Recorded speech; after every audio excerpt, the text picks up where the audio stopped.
So, yung topic po natin today is ano ang kahalagahan ng Bible. So, yun ang pagkakabasa ko pa lang po sa title nito is syempre natuwa ka agad ako kasi I know that marami akong masasabi at alam ko talaga yung kahalagahan ng pagbabasa sa araw-araw natin ng Biblia. So, dito, of course, palaging dinidescribe ni Pastor Russell, pinapaunawa sa atin ang kahalagahan ng pagkakaroon ng pagpapakain sa spiritual natin na buhay.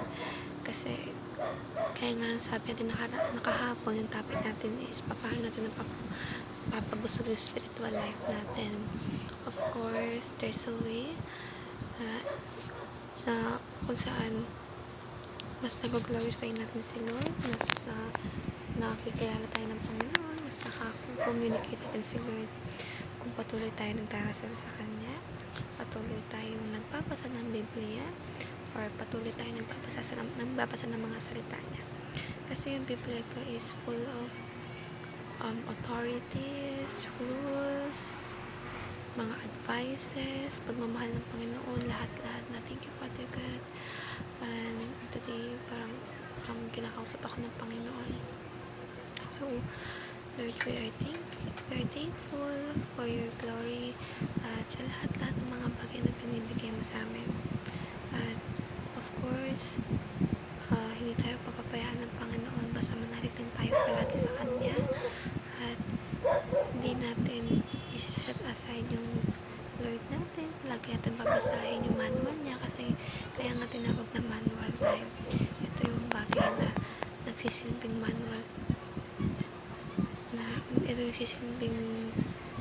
natin sa buhay natin upang patuloy tayong magkaroon ng komunikasyon sa Panginoon at patuloy tayong konektado sa Lord. So, maraming benefits dito kung saan dito mo malalaman yung mga nais na gustong sabihin sa'yo ng Panginoon, gaya ng dahil nalulungkot ka, bibigyan ka na ng mga verses, ipag-pray mo muna, of course, pag ako na bigyan ng mga verses na kailangan mo at sa bagay nako-convict ka, talagang mafe-feel mo yung presence ng Lord at talagang mafe-feel mo yung kinakausap ka talaga niya.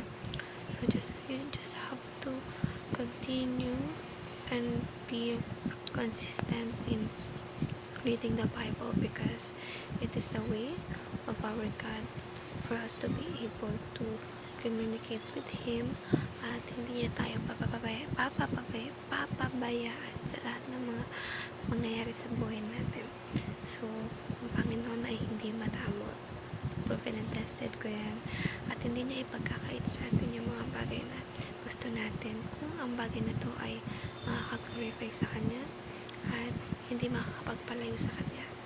So, gaano man tayo ka-busy, gaano man tayo walang ka-oras sa isang araw, bigyan natin ng oras sa Panginoon kahit seconds, minuto, deserve ng Lord natin yan.